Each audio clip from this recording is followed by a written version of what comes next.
He began his new life standing up, surrounded by cold darkness and stale, dusty air. Metal ground against metal. A lurching shudder shook the floor beneath him. He fell down at the sudden movement and shuffled backward on his hands and feet, drops of sweat beading on his forehead despite the cool air. His back struck a hard metal wall. He slid along it until he hit the corner of the room.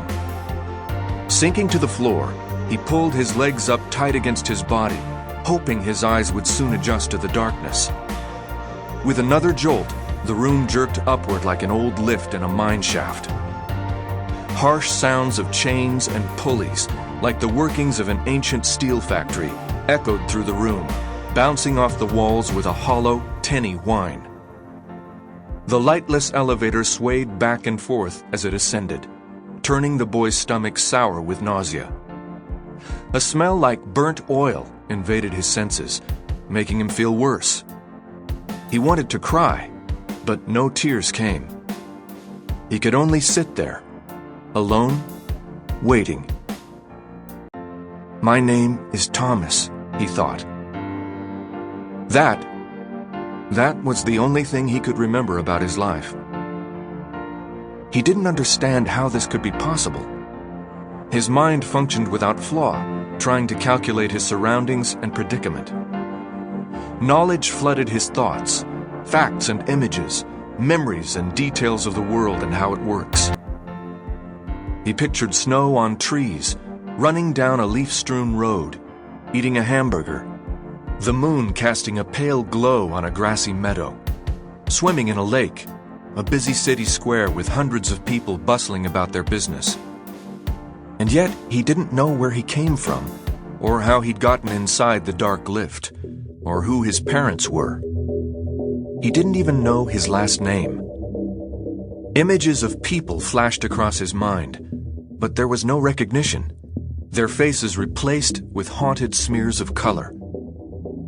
He couldn't think of one person he knew, or recall a single conversation.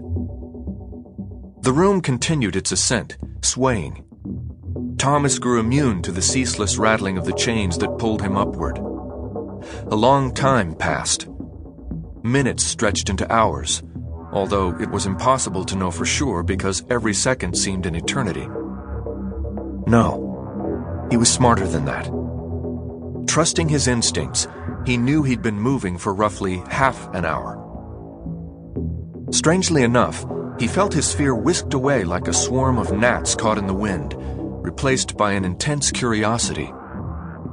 He wanted to know where he was and what was happening. With a groan and then a clunk, the rising room halted. The sudden change jolted Thomas from his huddled position and threw him across the hard floor. As he scrambled to his feet, he felt the room sway less and less until it finally stilled. Everything fell silent. A minute passed. 2. He looked in every direction but saw only darkness. He felt along the walls again, searching for a way out, but there was nothing, only the cool metal. He groaned in frustration, his echo amplified through the air, like the haunted moan of death. It faded, and silence returned. He screamed, called for help, pounded on the walls with his fists. Nothing. Thomas backed into the corner once again, folded his arms and shivered, and the fear returned. He felt a worrying shudder in his chest, as if his heart wanted to escape, to flee his body.